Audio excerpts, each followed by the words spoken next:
What's good, everybody, and we're back. Are you guys tired of spending your hard-earned money just to get terrible pack odds? Well, look no further. Visit my sponsor EasyMut.com for the fastest, cheapest, and most reliable Madden 21 coins. Use code JTibbs for 5% off your purchase. Yo, what is going on, guys? JTibbs here, and today we have a very first special episode, the inaugural episode of Tibbs Breakdown with the Pros, where I interview pro Madden players, big-time YouTubers, and overall just big names in the Madden community. Today we're going to be interviewing one of my really good friends and, brother to me pretty much. Introducing, man, K-Aus. Welcome, man. Welcome to the show. Tibbster, what's up, buddy? How you doing? What up? I'm good. Appreciate you having me on, my guy. Hey, no, I appreciate you making time, man. This guy said he had to cancel some things for me, so I really do I appreciate it. didn't say nothing of the sort. I said nothing like that. All right, guys, so basically this is going to be kind of like a podcast, so you don't really need to skip too much. I'm going to try and include timestamps in the description down below if you guys want to hear about certain things about K-Aus. But we're going to be getting an exclusive behind-the-scenes access. A lot of things a lot of people may not know about him we're going to be going over today. So first things first, K-Aus, I just wanted to ask you, this is going to be kind of our first question, and I want you to kind of break down, but how was, if you could take me back in the day, how was, like, life growing up before Madden, like, or did you, like, ever start playing at a young age, or, like, what happened? Well, I mean, really growing up, it was just basketball. I mean, played pretty much year-round, every season. Basketball, I mean, I played a little bit of football growing up, through maybe 6th grade or so, but after that, I mean, just straight basketball. I mean, the story that got me into Madden, you want to hear the story about that got me into Madden? Like, yeah, I don't think I've heard this, man. Getting started off in Madden, I think I want to say I was a senior in high school, and my little brother, as a gift, got Madden 15. It was Madden 15. We had the current gen consoles at the time. We were on the 360. I think this was the year that the Xbox One came out. Yeah, and I hadn't even like I had played Madden when I was like younger, like just like whatever, just playing with like brothers and stuff, but never really like played it like that. And so my little brother starts playing it, and he gets into Ultimate Team. I have no idea what Ultimate Team is, like never even heard of this thing. I have no idea.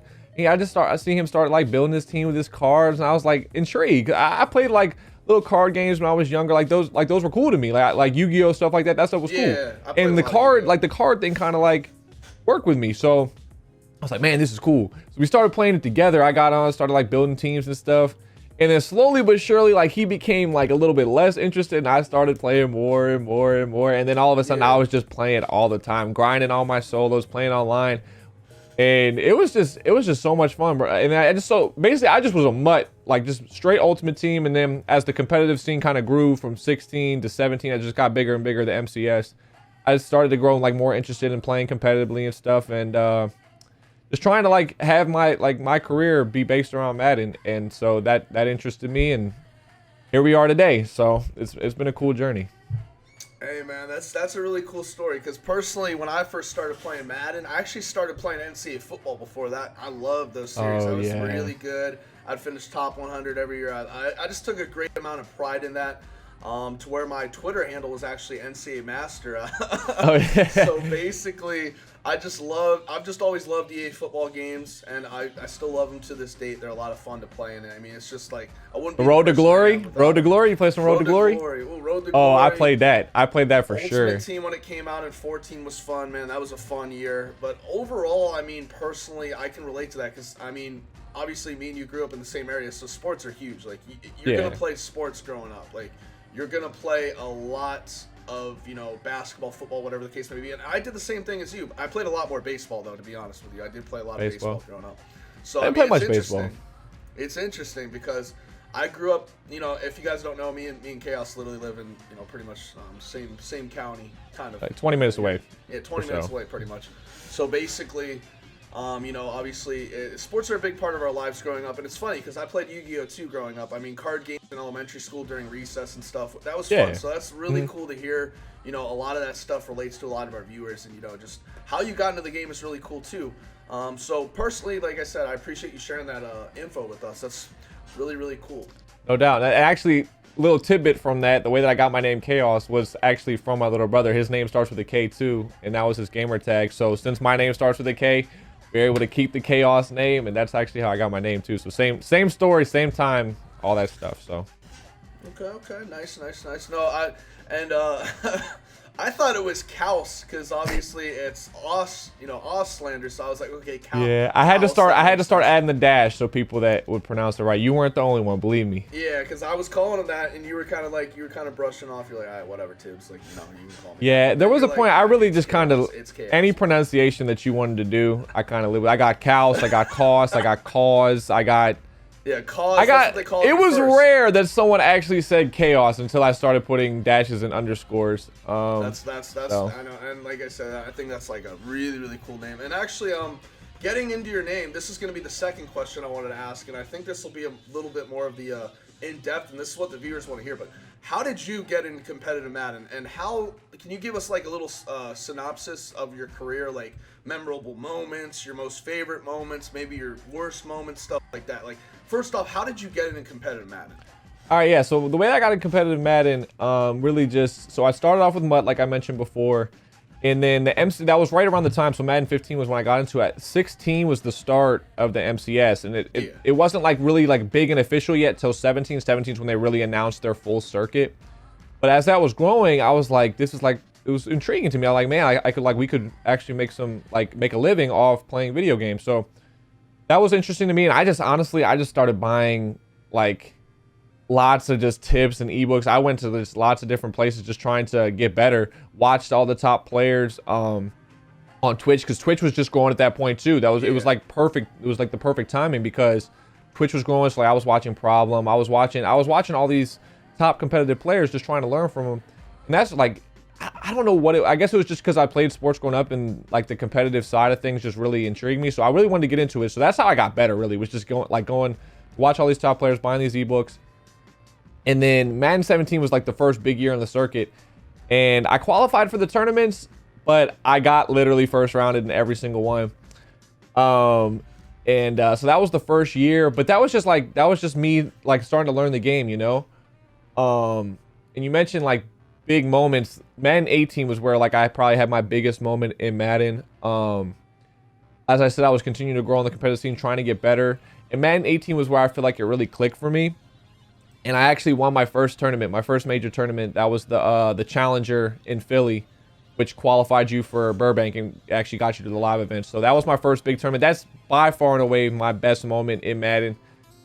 Probably like a competitive standpoint, that's probably gonna be my best moment ever, to be honest with you. I feel like that was I was at my best at that time. Madden 18, Madden 19, slowly moved to the streaming and YouTube side. But yeah, I mean, that's how I got into competitive Madden. As far as the biggest moments, so the one in Philly definitely was my biggest moment. I remember that. I was there. That was a crazy moment. I'm not gonna lie. I was hoping you'd win. But I was like, there's no way this man's winning.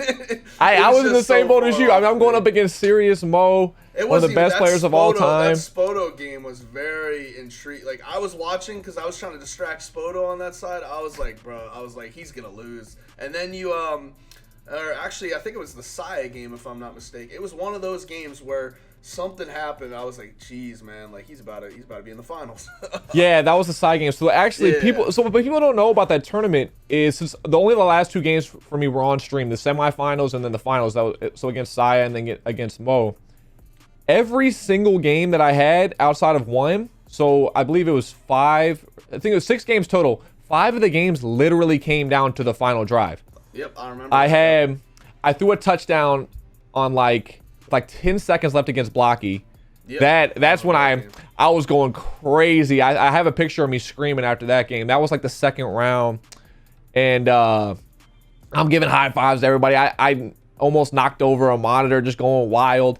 Yeah. And I played Fitz. We went to overtime. That was a great game. The Spoto game, I literally scored on the last play of the game. I think it was a 4th and goal with like 1 or 2 seconds left. We called a toss, and I got in that way. Saya was down 14-3 at half. I got a pick with like 2 minutes left, down 4, and we ended up scoring in that game. And then the Mo game, we had the game-winning field goal. So that tournament was just full of close games. It was by far and away my funnest time of competitive Madden. That's my biggest moment for sure. It was just cool to have everybody around too. I mean, everyone that I knew was there. Another big moment was probably the Ultimate League in Madden 18. That was the only year that they did it, which I thought it was a really cool idea, where it's kind of like you played a whole season of 10 games and then you had playoffs and the Super Bowl and stuff. That was cool.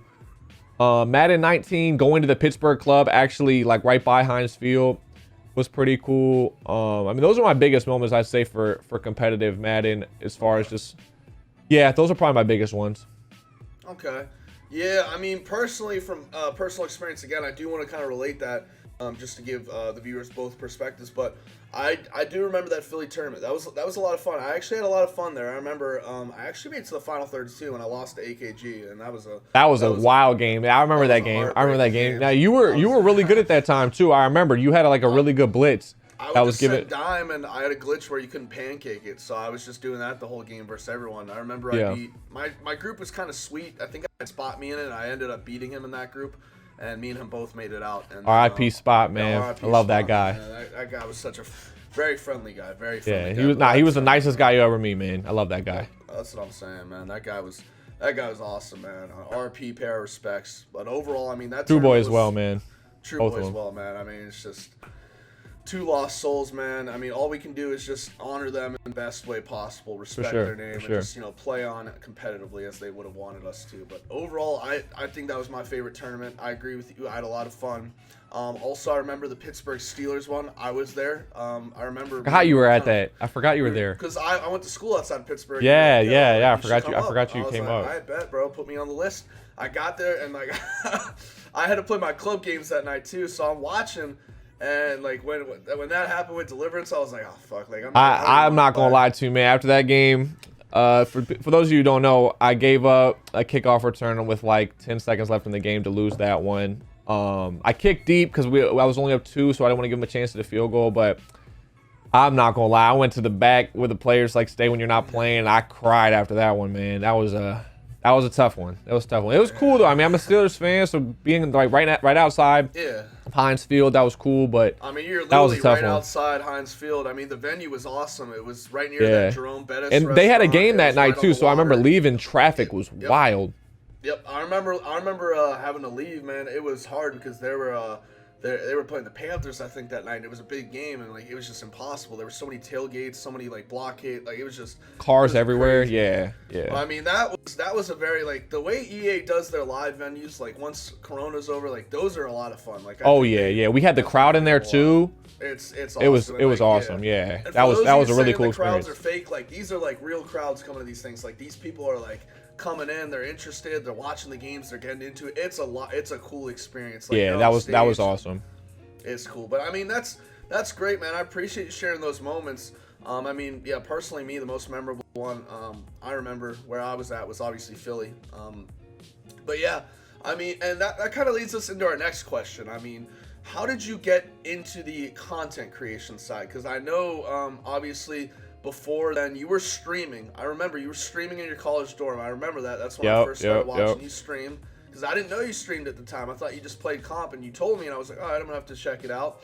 And then I started watching it. I mean, the streams were good. But after that, I remember after that Philly tournament, you started to really take the content side serious. And then obviously the following year, I believe you got more heavily involved in the YouTube. So can you maybe like shed some light on that? Like how did that transgression kind of go from, just strictly focusing on school ball and comp to now, okay, I want to add an extra element to my game. I want to be an entertainer more than a pro player.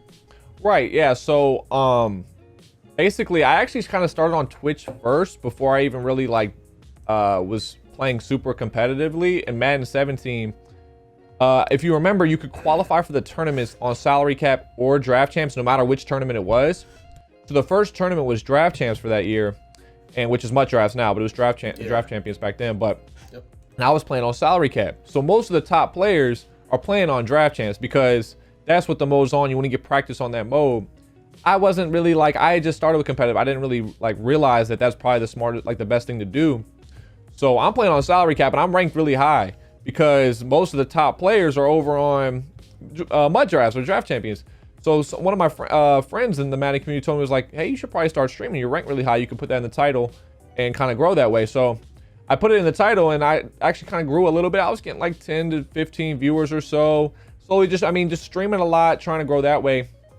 But once I actually won that tournament in Philly, like you said, that's when the viewers went insane. That's when the viewers really went to, like, I was starting to get like 100 plus. Because before you were averaging like 40, 60 on a good day. Right, yeah, like slowly going from like 10 to 20 to 30, but nothing like over the top. And then, yeah, when I won that tournament, that's when it really was starting to be like 100 plus in there. And that's when I was like, oh, well, you know what? Like, I really need to take this content stuff seriously because... Yeah. And then what actually really fully like pushed me into content creation was after the Madden 18 Ultimate League.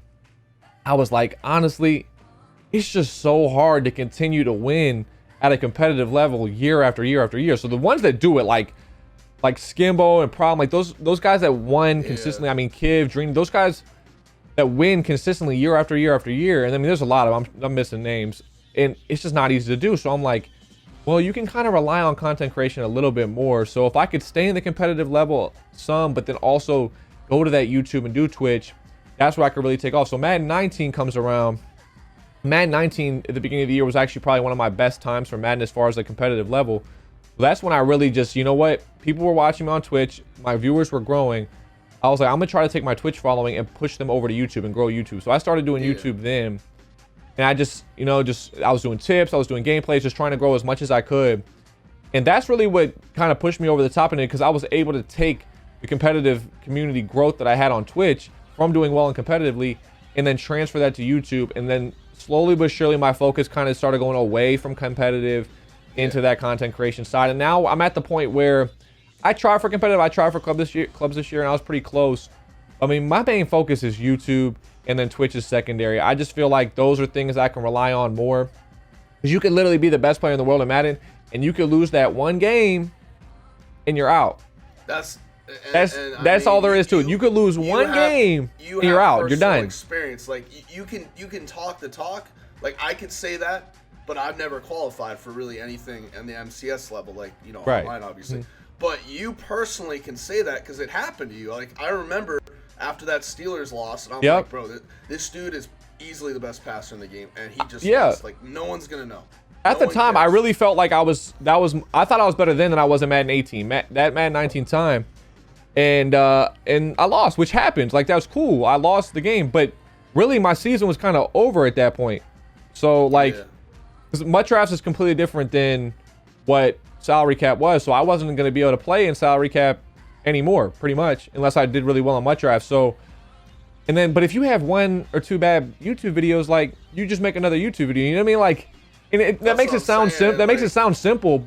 Which, I mean, it's not that simple, but at the end of the day, like, if one bad game can end your whole Madden season for that year, it's really tough to rely on that. So I felt like it was a lot more stable to go into content creation. So that's kind of how the story went, just slowly going from Twitch to competitive to YouTube and Twitch as a whole. And I think I want to piggyback on that. I think obviously doing those things, because you might as well if you have the time. Like a lot of these Madden dudes. You know, I did a couple episodes last year with a couple of these Madden guys, and you know, they say they want to do content, they say they want to do all this stuff, but at the same time, I'm like, go ahead and do it. Like, they're losing a lot of money. Like, you know, I'm not gonna name any names, but a lot of these pro dudes, you know, they could be putting ebooks out, and they'd be making a lot of money. They could be doing YouTube videos, and it doesn't even have to be the best content. Obviously, they would grow as time goes on, get better. But I really think it just comes down to that balance. It's tough because, like, I know how much time it takes these top guys to consistently year after year after year be at the top. So it takes them a lot of time labbing wise, which makes it tough to do YouTube and Twitch. But at the same time, as I already mentioned, you could literally be the best player in the world and still lose that one game and your season could be done. So, I mean, it's really tough to balance and be able to figure out how to, like, everyone kind of wants to do both, but it just comes down to what you want to do and if you really want that, like, full on stability, or if you just really wanted to be on that competitive side where you're competing every single year at the top. I agree with that. I just think it is, like I said, it is a form of balance.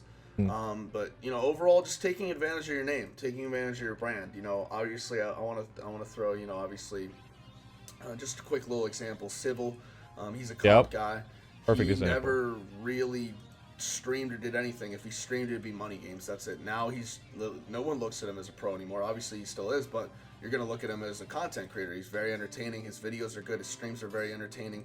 He's taking advantage of, obviously, mentorships from Throne, from, every YouTuber, which is great. When I first started YouTube, I would spam these YouTubers, and I knew I wasn't going to get a response, but I would spam these guys saying, hey, you want to collab, you want to do this, you want to do that. And it's not bad to get help, and you see, like, these YouTubers who have grown over the years, they'll tell you they started off idolizing someone, and they started off with obviously trying to do collabs because it's a good way to grow.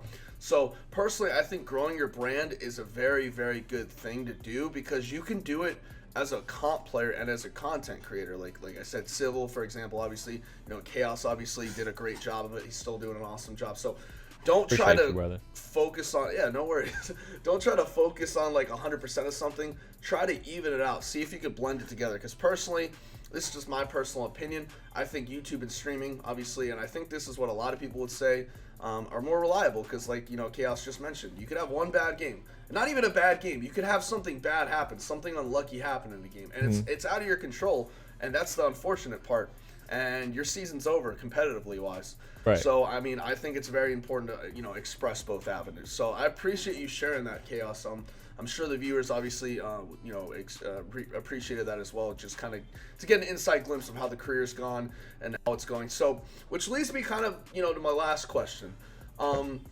Where do you see yourself with Madden in the next couple of years? And are you going to continue to play comp? Like, what are your goals? Like, pretty much, what are the goals, obviously, for your career and also your content creation side of things, too? For sure. And also maybe your personal life as well. Maybe some personal life stuff. Okay. All right. Well, I mean, first off, I'm still going to compete as long as I'm involved with Madden. I think I'm going to always try to compete, at least for the club championship. The club championship, I might not do much drafts all the time. I'll probably always do the club championship. If they have a regs like a classic, I'll probably do those. Just because I mean, one, it's always fun seeing people at the classic if they have the live tournaments whenever COVID passes, if we can get those back. And then the clubs, it's just cool, man, to be able to try to represent a team in the NFL. So I'll probably always try for those. I mean, it's not going to get my full time. Like, I'm not going to ever just stop doing YouTube videos or stop streaming just to focus on a club championship. I might slow them down a little bit to try, but YouTube and Twitch is always going to be my main focus as long as I'm doing this. And I mean, for the next few years, I'm just trying to grow on YouTube as much as I can. Try to be consistent. That's something I struggle with, is being consistent on there at times. I wish I uploaded more. I think it would be cool to get to 100K subscribers. You better get the YouTube plaque if I'm ever able to do that. That's probably my main goal with it. I mean, and just trying to grow Hot Route too. My website with Throne. I think that would be cool too, just to be able to continue to grow on there. I mean, I don't really have any like set in stone goals for content creation other than just for myself being as consistent as I can be and trying my best with it. Personal side, I mean, I would love to get back into basketball coaching. I think I played for so long. I miss it. I've been helping out a little bit with like the teams and stuff, but I think that would be cool to get back into. I just have to figure out my balancing of time wise. And then probably some of you know I did get engaged, so my wedding is going to be this year in 2021. So that's awesome. That's gonna be cool. Looking for a house. So I mean, we'll see. I mean, that's what's going on in my personal life right now. That's probably the main thing, and then just trying to be consistent in my job with YouTube and stuff. So.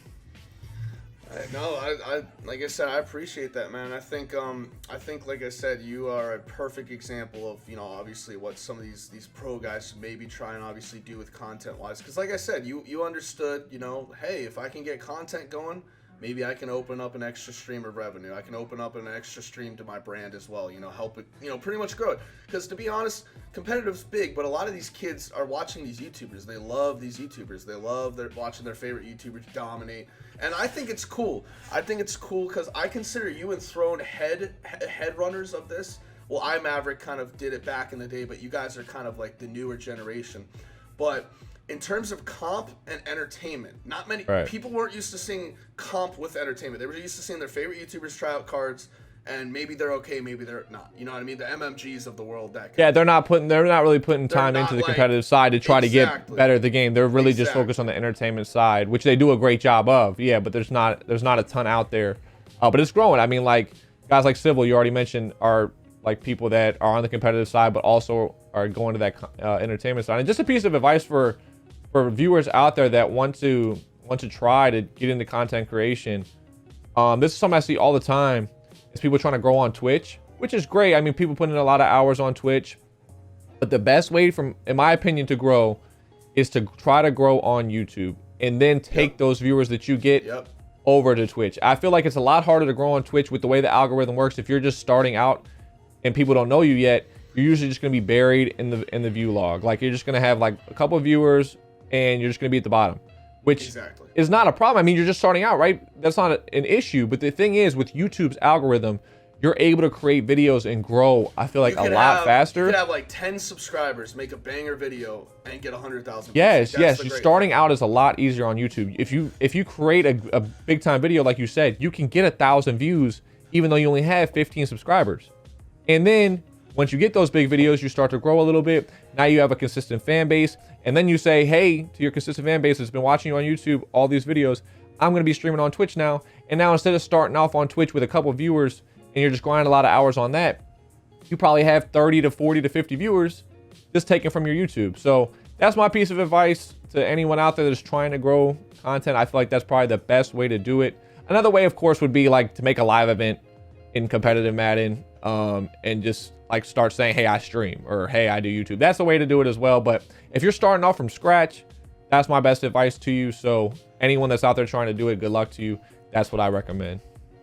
And I do agree with that. I like the fact that obviously you're you're mentioning, obviously the pros and cons to both sides, because there's nothing really wrong with any. Personally, I have to agree with K-Aus. I think YouTube's a lot easier to start, because again, I've personally seen channels with like 10 subs get thousands of views on videos. And that is really how you get your audience to come to the channel. That's how you build your brand.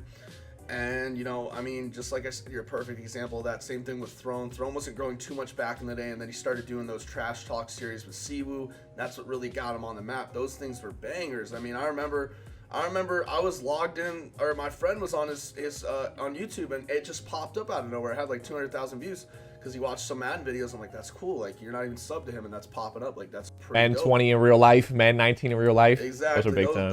Those are bangers, bro. Those were bangers. Those were fire. I agree, man. I agree. Now, this is going to be the last question I'm going to ask you, and I know the viewers want to know this, but any relation to Carson Wentz? That's my identical twin, not knowing them at all person. It's not my identical twin brother. It's my identical twin. I don't know them whatsoever. No relation at all. Nothing. No relation. But I mean, I can't tell you how many people told me I look like him. But I get a lot of people. I mean, I get Carson Wentz. I get Prince Harry. I get Andy Dalton. I get them all. So I mean, I've gotten Gordon Hayward. I can't tell you how many people I get compared to. But Carson Wentz is probably number one, I would say. Also, are we going to get a continuation of your Madden 20 series from last year? Are we going to get a continuation of that? You said, sorry, you cut out from me right there. Continuation of what? Are we going to get a continuation of your popular Madden 20 series last year? You know what I'm talking about. Talking about the theme teams? Yeah, the theme teams, baby. The fans want to see the theme teams, man. We want to see Coach K-Aus ordering the hat every week. We want to see that, man. When is that coming back? When? So I just started it. I'm going to continue it on through the rest of all 32 NFL teams. It's going to be back. Got the hat still from last year, so we'll be wearing the team's hat.